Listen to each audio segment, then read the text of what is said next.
Hey, it's Zach with 247hockeylife.com, the ultimate resource for dedicated hockey players and hockey coaches to help you take your game to the next level. And today, I'm just going to quickly go over a recipe here that's a really good recipe for post-workout, post-training, post-game, anytime that you're trying to get your carbs, your protein. It's even a very good pre-game meal as well. So I'm going to go through some simple ingredients. This takes about 30 minutes, 25 to 30 minutes to make, but we're making it in a big batch so that it could last maybe 2-3 days, 1 or 2 meals a day. And it's really simple. It's something that you can carry with you to the rink so that you could have it after practice or after a game. If you want more recipes and information, you can go to 247hockeylife.com/eat, and you'll be able to download more recipes and information. And we'll also have some specific instructions for you on how to make this recipe. But here we'll just walk you through it real quick. Really, there's 6 essential ingredients that you need, and then there's a few other ingredients that I include just to make it even better and taste better. But there's really 6 essential ingredients, and that's asparagus, black beans, an onion, quinoa, and I did another video on quinoa. Quinoa is essentially a grain. It's a pasta substitute. It's got all 9 essential amino acids, which make it a complete protein, and it's also got good healthy carbohydrates. So it's an excellent substitute for pasta with all 9 essential amino acids. It's got great protein balance in it. And then chicken. And what I do, just to make it easier, instead of buying chicken breasts and cooking the chicken breasts, I actually just buy a whole chicken, which is about $5 at the grocery store, and then just pull the skin off. Makes the recipe go a lot faster. And some other ingredients then to include if you want, just to add some more flavors and some different flavors are, here we got pepper, olive oil, which is pretty basic, lime, which you'll see how we'll use that, sesame seeds, which I toast. You can just have some toasted sesame seeds, and a little bit of soy sauce, some cilantro, and almonds, sliced almonds. And so those are just additional ingredients that you can try just to add more flavors to the dish and the meal. I like just including as much stuff as possible that's healthy, that's got good protein balance in it, good carbohydrates. Just make the dish as healthy as possible. So to get started here, what you're going to do is you're just going to start off boiling the quinoa, and you're just going to use, if you want to make this dish in a large quantity, what I like to do, you're just going to use 2 cups of quinoa. And so for every cup of quinoa, you use 2 cups of liquid. So we're going to use 2 cups of quinoa, and then we're going to use 4 cups of liquid, and then we're just going to start getting that boiling. So I'm going to do that real quick. Alright, so we have the quinoa going in the pot right here, 2 cups of quinoa, 4 cups of water. You're just going to want to turn that on high until it starts boiling, and then you're going to turn it on low, right around low, and cover it. And so it's boiling right now. I'm going to cover it, and that'll cook for about 20 minutes. So, like I said, it cooks pretty quickly, and it boils pretty quickly because you're only using 4 cups of water. I added some ginger into there. Ginger is healthy. It's great. It adds a whole other flavor that I think a lot of people really like. And ginger's really cheap. If you do buy ginger, store it in the freezer, and then just use a carrot peeler to peel it, and then peel little slices off into your dish. And it works really well when you're cooking something because it kind of cooks into it. And so the next thing while that's cooking for the next 20 minutes, I'm just going to peel this chicken, cut up the onion, I'm going to rinse these black beans, and then I'm going to cut up these asparagus into small pieces, probably like 1-inch pieces. So that's what I'm going to do next while the quinoa gets done.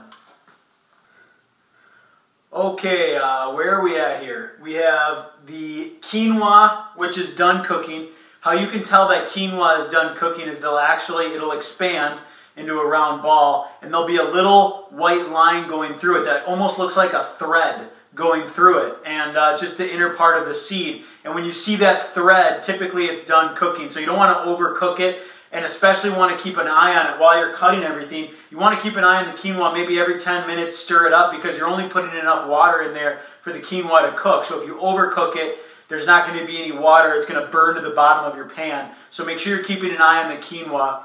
I've chopped up the cilantro. I've rinsed the beans, cut up the chicken. The chicken, as you're peeling it from that, the whole chicken, it gets a little messy, but you know, whatever, not a big deal. I still think it's easier than cooking the chicken breasts. I chopped up the asparagus. If you don't like asparagus, you don't have to use them. You can use broccoli, you can use green beans. Just make sure it's fresh. Don't buy the canned crap. Frozen stuff is okay, but for this dish, you want it to be fresh. It's just not going to taste the same if it's frozen. And then I've cut up the onion here. And so now what I'm doing is I'm actually just toasting the sunflower, or the sesame seeds. I'm toasting the sesame seeds just real quick. It only takes a couple of minutes. That's going to add a really good flavor. And again, you don't have to do this. It's something I like to do. It does not take long to toast them. I mean, you can smell it when they're done, and you don't want to burn them. And you know, they'll go from toasted to burnt in about 10 seconds, so make sure you're watching them. And then what I'm going to do is I'm just going to add all this together. So I'm going to put all this in a big Tupperware container. I'm going to add some olive oil. I'm going to add some soy sauce. I'm going to add some pepper. And then I'm just going to put it all in that big Tupperware. So really it's a cold dish. You're not going to, other than the quinoa, you're not cooking anything. So I'm going to finish off the sunflower seeds, or the sesame seeds here. And then I'm going to add everything together.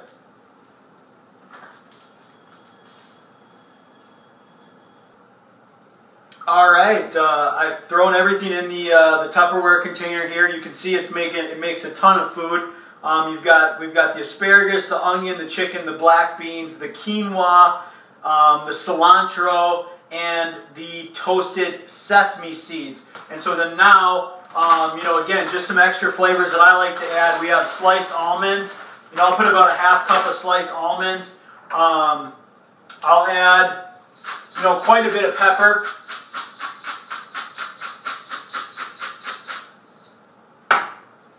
Here's some soy sauce. You know, I'll probably maybe add 2 or 3 tablespoons of soy sauce, since you know it's a lot of servings here. This is making a lot of food, so I'll add quite a bit of soy sauce to it. That's about good. Then olive oil. You know, probably about 3 or 4 tablespoons of olive oil. And then to finish it off, I've got some lime here.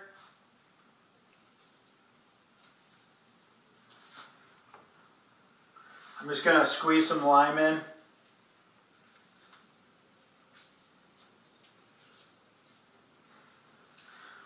And there we go. We're just going to mix it up. And I mean, you've got the protein from the quinoa, you've got the protein from the black beans, you've got the protein from the chicken, you've got the carbohydrates from the quinoa, you've got the carbohydrates from the black beans.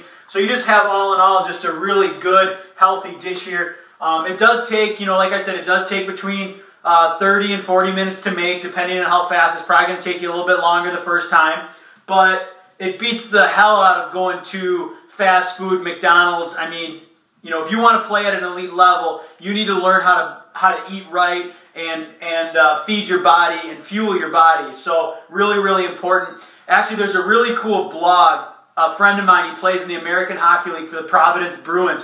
His name's Bobby Robbins, and he just wrote an extensive blog post on you know, how he's changed his whole diet around. And I mean, you know, he's 30 years old in the AHL. You know, he really understands the importance of taking care of himself, and how he's just changed his entire diet around and made it a priority, how he feels better, he has more energy. And I'm sure, you know, if he could have, you know, knew what he knew now 10 years ago, he would have been doing these things, but, you know, just didn't realize how big of a priority it was.